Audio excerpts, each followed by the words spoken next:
sarili rin umanong pork barrel fund si DILG Secretary Mar Rojas. Ang tawag po dito ay bottom-up budgeting. Isang programa raw ng gobyerno para matiyak na naaabot ang mga mahihirap na komunidad sa bansa. Pero puna ng isang eksperto, saklaw na dapat ng lokal na pamahalaan ang trabaho at pondo para dito. Nakatutok si Sandra Aguinaldo. Babala ni dating Budget Secretary Benjamin Diokno, may isang uri pa ng pork barrel na marami ang hindi nakakaalam. Ito raw ang ani ay Pork Barrel Fund ni DILG Secretary Mar Rojas. Ang tinutukoy na pondo ni Diokno ang 20 bilyong pisong inilaan para sa bottom-up budget o BUB na tinatawag ding Grassroots Participatory Budgeting o GPB na pinangasiwaan ng 4 na ahensya ng gobyerno. Ang motibo niyan ay siyempre para mabango sila sa mga local officials. In what way? Kasi namimigay sila ng pera eh. Yan yung kanilang pork barrel, di ba? Namimigay sila eh.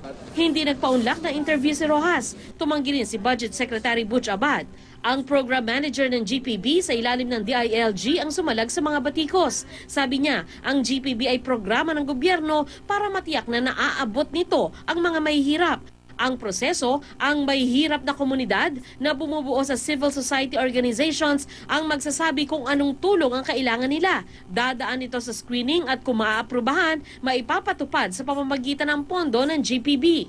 Hindi lang naman si SecMar, lahat ng secretary sa 13 participating agencies kasi sila yung sources ng funds eh.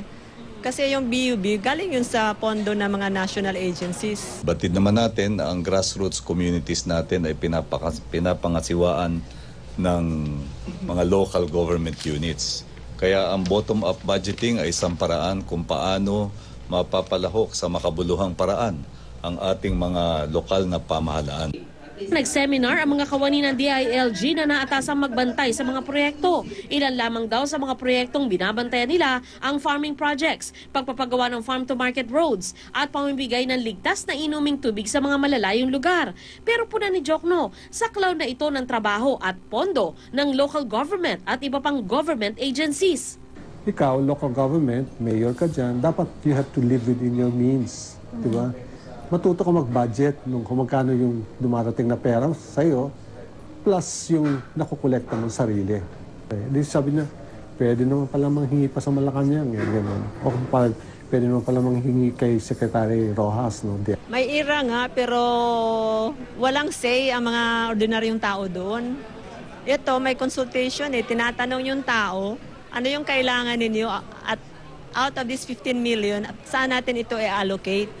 Aprobado ng Kongreso at nakapaloob sa General Appropriations Act ang GPB. Kaya sa ngayon, ang magagawa ng taong bayan ay makilahok at magbantay para magastos sa tama ang kaban ng bayan.